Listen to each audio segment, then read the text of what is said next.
Here we are at the 2012 U.S. Chess Championships in St. Louis with just one round to go. I'm Jennifer Shahade, and this is Mike Klein, and we've had a couple of really exciting rounds as we've reached the conclusion. Kamsky played a fantastic game against Grandmaster Yasser Seirawan, in which he used a lot of preparation that he had prepared for his candidates match against Topalov. It was a Caro-Kann, and he played the sacrificial move G4. Yasser went into the tank quite quickly and ended up playing a move that was very fatal, bishop takes c5. The sacrifices began to uncork. That's right, Jen. Kamsky recalled his match in Kazan and remembered bishop takes h6, followed by rook to d7. The point is that after knight takes d7, queen to d2, king h7, and the retreat knight to g4 cannot be parried. Kamsky had to spend very little time on his clock, in fact gaining time with the increment, and Seirawan was reduced to only 1 minute left for the remainder of the game. And by the way, Gada played incredibly fast, so I was really thrown off. You know, right. Like I didn't have any rhythm going for me. There was no rhythm. It was like I was taking 5 minutes, he'd play instantly. Okay, that was interesting. I take 14 minutes, he'd play instantly. An absolutely sparkling game. Meanwhile, Grandmaster Kamsky-Nakamura had his hands full with Alexander Lenderman. The game was a marathon, over 120 moves. Nakamura was not able to break through. Lenderman, a tough fight. Yeah, I was pretty... Well, after he played c5, it was certainly a draw. Then we had the matchup everyone had been waiting for all tournament. Kamsky playing white half a point ahead of his main rival, Grandmaster Kamsky-Nakamura. It was a Najdorf with 6a4, and Gada got absolutely nothing out of the opening. In fact, many grandmasters thought that Nakamura had a big edge. Now, when Nakamura came down to the commentary room afterwards, he said that the edge was probably mostly optical, but one thing's for sure, it put a lot of pressure on Kamsky, and he got into deep time pressure. And after Karu's victory, he briskly went down 2 flights of stairs to the commentary room and was greeted with one of the largest rounds of applause of the entire tournament.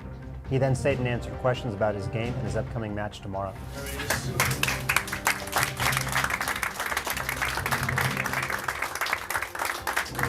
You surprised everybody here. Everybody thought you were going to play knight takes c3 here.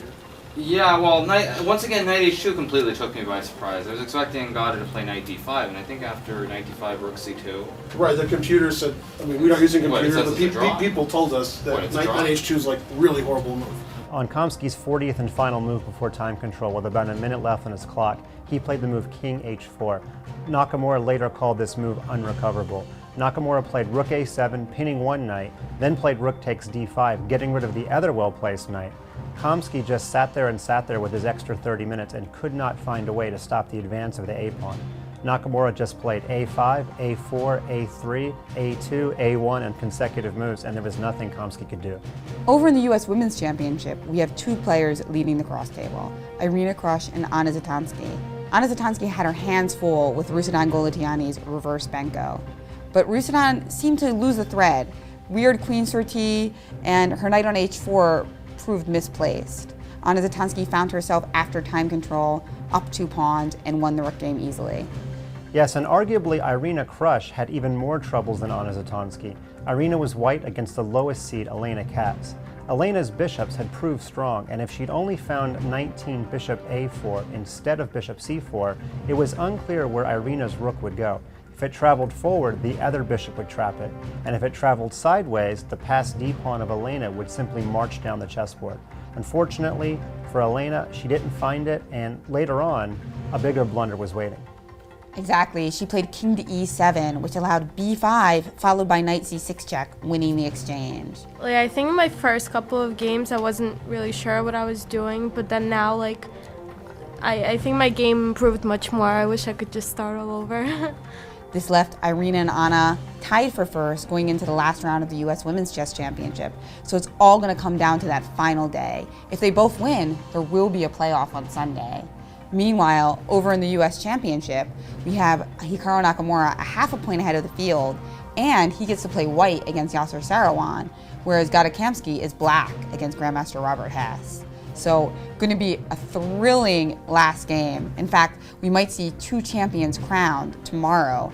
So you don't want to miss it. It's 1 p.m. local time here in St. Louis and 2 p.m. Eastern at uschesschamps.com.